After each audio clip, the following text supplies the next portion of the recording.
There is an endless sea of podcasts about entrepreneurship. Talking about it, but not living it. We live it every day. This is Inside the Wolf's Den, an entrepreneurial journey with Shawn and Joni Wolfswinkle, talking about real estate investing, but also encompassing general subjects in regards to owning small to medium-sized businesses. And of course, all the struggles that business owners must overcome to be successful. This is Inside the Wolf's Den. And this is Shawn and Joni Wolfswinkle. Hey everyone, welcome back to Inside the Wolf's Den with your hosts, Shawn and Joni Wolfswinkle. How are you, Shawn? Fabulous. Fabulous. I love fabulous. I'm doing good. Yeah, it's been going at it hard, but everything's good. So it feels like that every week. And but it's going good. Yeah. We're having fun at it. So enjoying the journey. That's right. And I'm seeing the good in everything. Seeing the good, STG. Yes. We've had some, I always brag about the awesome guests that we bring on this show, right? They are just truly incredible. They provide so much value in real estate and, also personal development, all that. But I also like when you and I have this time to kind of share with our listeners, so bragging sweet. about ourselves a little bit here, because it's. I think a lot of times people, talk about the good, but not a whole lot talk about the struggles and maybe things that we're going through in life. And so it's great to kind of share those experiences and what we've learned from them. So today's episode, that's been the biggest feedback from our show is that the one thing that every time I meet somebody, people new that I've never met before and they've watched our show, is that we're authentic and that we're vulnerable, and that's what their takeaway is from the whole thing. And so I think that's good, and they like it and they appreciate it because I think it's just raw and it's who we are. So you get the good, bad, and the ugly. So and that's special. Yeah. So today's episode, we're going to be talking about saying no more often. I think this is something that I've personally struggled with. I'm sure you obviously struggled with it as well, and I think we all do, yeah. right? And so this concept is easy to understand, but often hard to implement in practice, right? In life, business, your sanity, mental health, you will often need to say no, and no to yourself at times, and you have to be okay with that. Yeah. So, I think it's good we broke it down into some personal stuff and then also business-wise. And I think it's going to be fun. So, let's dive into it. So, in life, I feel like, life gets so busy and there's so much going on, especially today and in today's time, there's so much distractions and all these things and then invitations and now with social media, people used to before you have to call or pick up the phone, call somebody, invite them to come over, invite them for now it's like so quick. You just send a quick text or you get on social and send a message and all of a sudden you're getting invited to all these things and it's sometimes hard to say, or Facebook groups or private groups or friends groups or all this stuff, and you're getting invited to so many things today. Or you see so many different opportunities and networking events and speaking engagements, and it's like it can be a lot. And if you start saying overwhelming yes, as well. Yeah, absolutely. It can feel like we are in a constant battle with our time.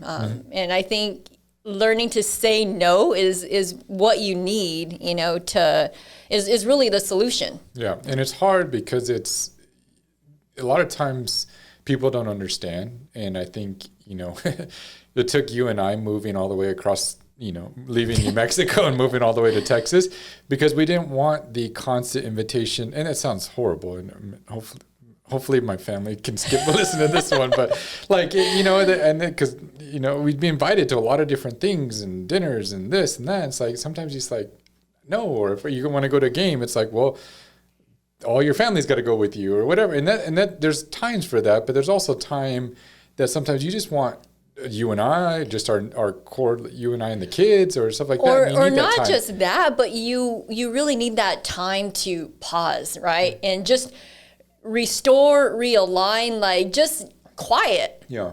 And so you need, but when you're bombarded by a lot of different things, where I was going with that point, I never finished my point, was that you had to say no, and it hurts people's feelings, and people can get upset with you look bad when you're constantly saying no to things, and it also leads to somebody the other day, we had posted something and they put hashtag FOMO, and I'm like, what's FOMO? Fear of missing out. How do you not know that? Yeah, fear of missing out. And so I think that's something that people nowadays too, it's like, if I don't go to these what am I going to be parties, missing out? What am I going to be missing, or who's going to be there? What opportunity? Or are people going to stop inviting me if I don't start attending certain things, and I'm going to lose that interest or friends group? And so I think, but what I've learned in life, like in order for you to accomplish what you really want in life, you have to say no a lot, and you have to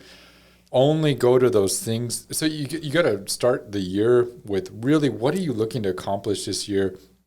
Where if you could go back or into the future and accomplish X, Y, and Z, what were those things that would say, man, this year was extremely successful, regardless what happens and pandemics and everything that happens in that year. But if you accomplish these goals, what would those goals look like, and what would you need to accomplish? And then those should be the things that you are focused building, on, breaking. Then you break it down into quarters and months, and you start analyze. Okay, this is what steps I'm going to have to take in order to get there. So there's times where you might have to work on a weekend because you need to accomplish those goals, and so you have to say no to this or no to. So every decision should be based around what your goals. If it's not going to meet your goals, then you probably should rethink if you should be doing that or not, right? Yeah.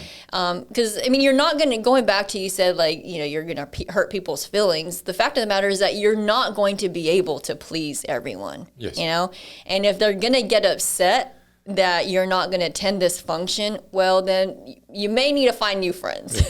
Or you can't get rid of family, so that's a whole other story. But they got to understand, and then the ones that do understand and support you are your true friends. Yeah. And I always like growing up, or as we were building our business and all, because people, this is another thing, was when people start realizing that you're in business for themselves, they also think that you got all this time on your hands. Like, well, you don't have a job. Like, why can't you do this? Like, well, I gotta work. I gotta build this company. And a lot of times in their mind, they're thinking, because you don't have a typical job where you have to report from such that you are okay, or you're free. Right. Well, why can't you do that? Or why, and so, and a lot of times when you're building a business, you're working way more than a typical person. So they don't quite understand that. But, man, I lost it.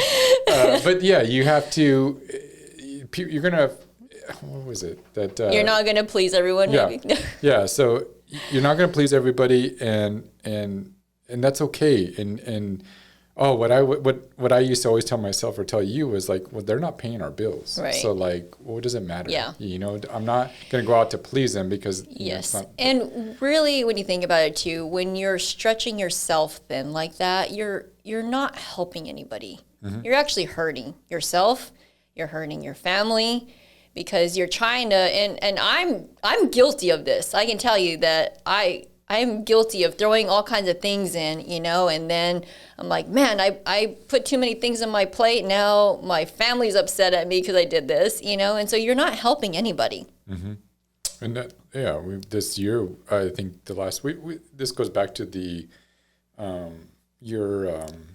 last, what podcast was that? When we did it on your fitness competition, we talked a lot about the challenges that we had gone through, where in the last 18 months, we just took on way too much. Right. And we didn't say no to a lot of things. We're going to get into that, where we didn't say no to some business opportunities that we should have. We didn't say no to some speaking events that we should have. We didn't say no to, opportunities. All of them are good, and they were all with the best intentions, but it was too much, and it stressed our marriage. It stressed our time. It stressed us. We were, we were exhausted. We were mentally just exhausted.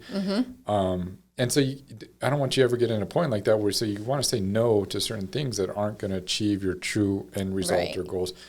But people will respect you for that too. Because if you stay true to yourself and your authenticity rather than, being likable. Oh, I got to say yes because, or else they're not going to like me, or I'm not going to be popular, whatever. They're going to respect you for saying, you know what, like that didn't meet my goal. That's not, I can't do that right now because I have a family obligation or, something going on, right? They're going to respect you more for that. Yeah. Something else that I thought about when we were putting this together was, saying no more often as well.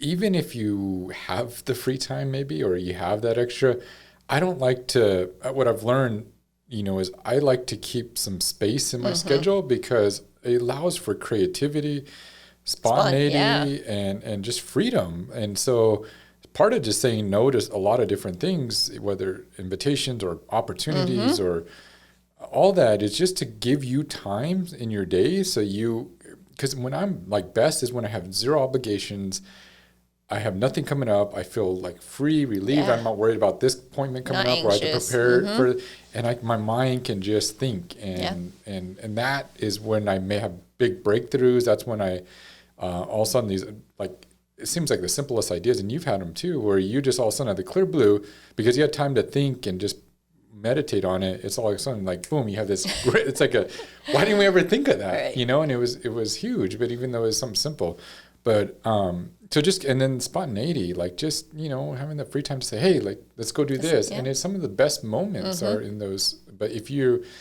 fill your schedule too much or plan too much, sometimes you lose all that. So I wrote it on a famous Warren Buffett quote that I thought was relevant to this. And it says, the difference between successful people and really successful people is that really successful people say no almost to everything. And that, can you imagine Warren Buffett, like how many like invitations, people trying to present business opportunities or businesses to him. He's got to be bombarded, like just unreal, it was stuff. And I'm sure he says no to probably 99% of everything, or businesses that he analyzes and looks at. 99% of them probably says no to investing in them. And so, I can only imagine because, as you become more successful, you have more invitations, more, opportunities to take down deals, and more things just come across our desk, and so, it's opened. Even this podcast opened up more doors to speaking engagements and invitations, and we had a serious talk. When was that? About 6 months ago or 4 months ago, and we're like, we got to start. We said the end of this the fourth quarter of this year, we're not going to obligate it. We're done. And I think that's a good point that you make, because I think it's great to, realign those goals with your family. We talked about this before, and because there is a lot of stuff coming on our plates, and we got to make sure that we're okay with this, because that's eating into our time. Yeah. And I think we've talked about on this show, as far as business opportunities, we were presented in last year with the opportunity to start our VA company or acquire that. We had the opportunity to start the plumbing company. And some of those, with hindsight, it's easy to see, they sounded great at the time, but we didn't fully investigate the commitment, the time, and then adding all that on top of our regular, it was like, man, you see these opportunities, this is a great opportunity. Like, we can't say no, and it's like, man, like. But it can stretch yourself thin. Right. It can stretch your team thin. Yeah, and detract you from maybe your core competency or core business that maybe you shouldn't have. And so, lessons that we've learned, and even with clients too.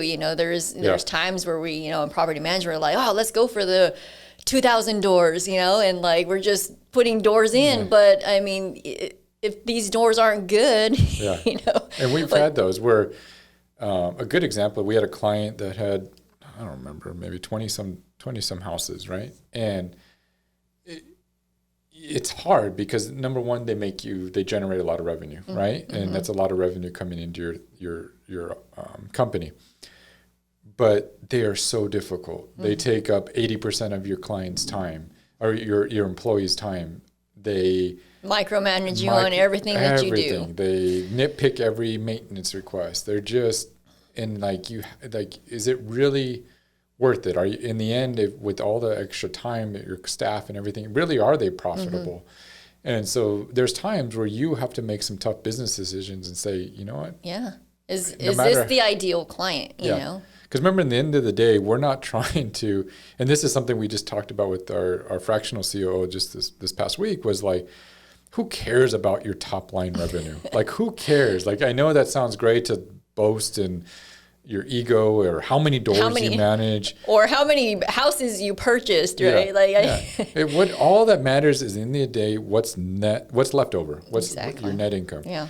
And so who cares about all that top line? So if even if it, you know, an owner with 20 some doors and it brings in X amount for your top line revenue, if it's taking, you know, a whole nother employee just to manage his stuff, then it's like, why is it worth it? Yeah. And so always look at your net and is it really truly, and analyze it. And there's a lot of times you're going to say no to clients. Yeah. And we up front, we try to do that and teach our BDMs that, hey, if they're not willing to let us do the maintenance, or if they're not willing to rekey the property up front, or if they're not willing to, there's a lot of red flags that we have in our system that if they are like, you know, adamant about those, they're probably not the right client for us.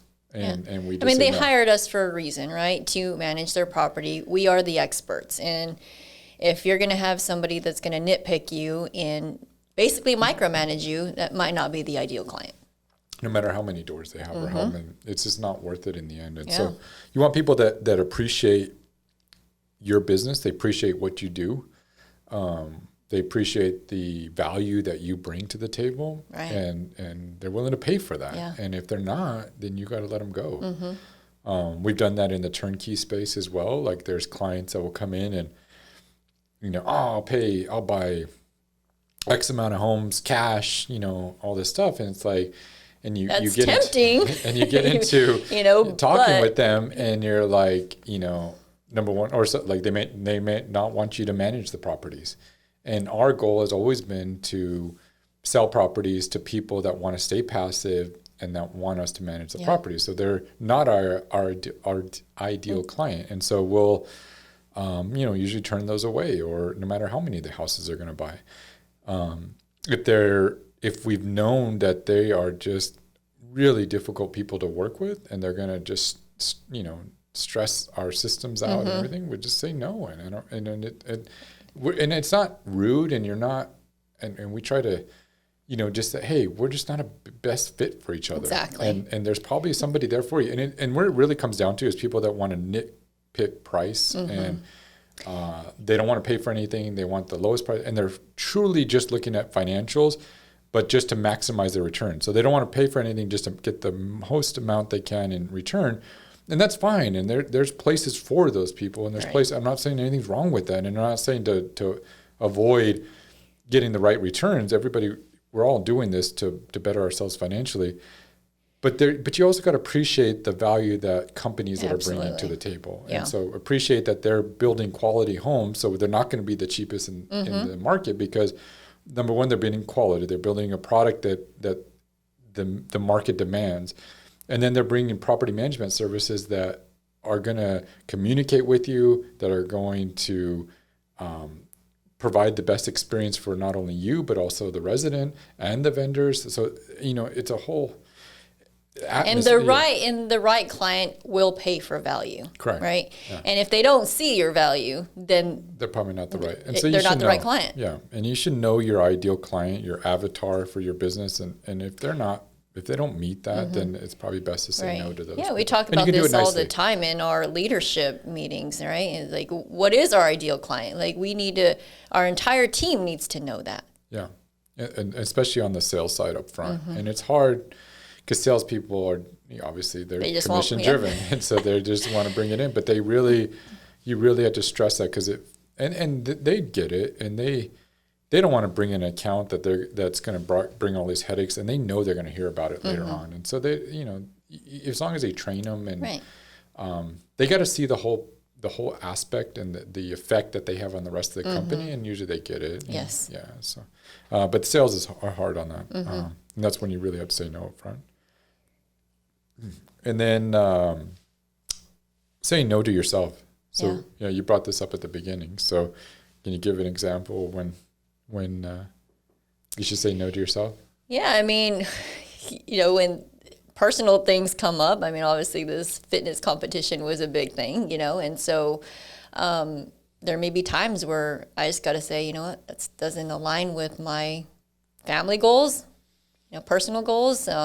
It's got to say no more. I got to say no to snacking all the time. So it's just takes discipline. Yeah. I mean, again, it goes back to what is your long-term goal? And if my long-term goal is to be fit or hit a certain weight goal, there's times I need to say no to different things. And it's hard. And in life, with kids and everything, that you have temptation all the way around, like ice cream and snacks and all that. But there's times you got to say no to, if it's not, I always try to, and I'm not, there's times I'm too weak. But, I'll go looking for something, I'm hungry, and I'm like, I'll ask myself, is that going to get me to where I want to be? Or and that's part of it, being self-aware, right? Yeah. Like, is that going to get you to where you want to be? And I think that with every good habit we implement, right, it takes practice, right, in order to make it a habit. And so I encourage everybody to make it a habit to say no, right? Say no more. Say no more. So should you say they should start saying no? So, do you give me permission every time you ask me something? I can just say no. Well, I think there's ways to say no without being an A, right? But I think some of us do need practice. I included. Yeah, I think there's some people there's some people it comes easy. They can just say no right off the bat, and there's other people that I think aim to please people and aim. And the best intentions, but they really need to say no. And it comes in with your kids. That's a whole nother one that I didn't put in there, but that we could talk about that. But it's tough with kids, and you want, I think, we're always trying to give them the best life experiences and the best, like opportunities and all these things, and we work so hard for them, but there's times where like we need to say no. Like perfect example, so our son loves Halloween, right? So he's been decorating the house. My house looks like a hoarder house right now. You see our yard. He comes home with like things from the Dollar Tree every day. And so this week the nanny's like, hey, can you go to the Dollar Tree? I'm like, no, he's done. He's cut off from the Dollar Tree. No more Dollar Tree. So we had to X that because it's our yard looks like a grave / hoarder's house / like just random stuff. It just doesn't all go together. But he's having a blast with it. But I mean, there's times where we just need to. I think sometimes the best thing we can do, even though it hurts in the short term, is say no for the betterment of the long term. And maybe that's what this whole thing comes into is.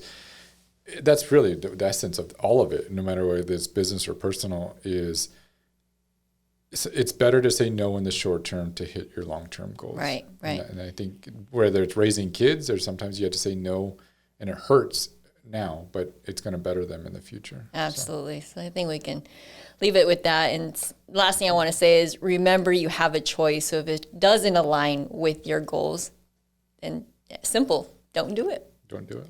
Say no. Say no. Yeah. Can't wait for you to ask me a question so I can say no. Compassionately. Yeah. So, well, anyways, thank you guys. Hopefully that you got something out of that. If not, don't worry about it. It's not going to hurt our feelings. But we would love to get your feedback. Rate us, like us. Yeah, share Give it. us a review. If you have questions or there's something you want us to answer, whether it's anything, real estate investing, property management, Joni and I working together, or anything like that, please send us, some information and yes. And actually, we're going to be doing a property management series coming up. So if you have topics that you want us to talk about on the show, please send those to us. We'd love to highlight some of those on our show. So yeah, and follow us on Instagram, Facebook, all that as well. And until next week, have a great week. See you, everyone. You've been listening to Inside the Wolf's Den, an entrepreneurial journey with Shawn and Joni Wolfswinkel. Tons of entrepreneurial podcasts are out there. Talking.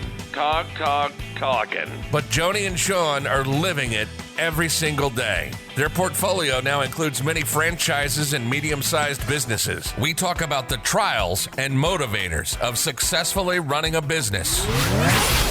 Join us again soon for another podcast. But until then, reach out on the website at InsideTheWolfsDen.com, on Facebook at Inside the Wolf's Den, on Instagram at Inside the Wolf Den. We'll see you again soon. This is Inside the Wolf's Den.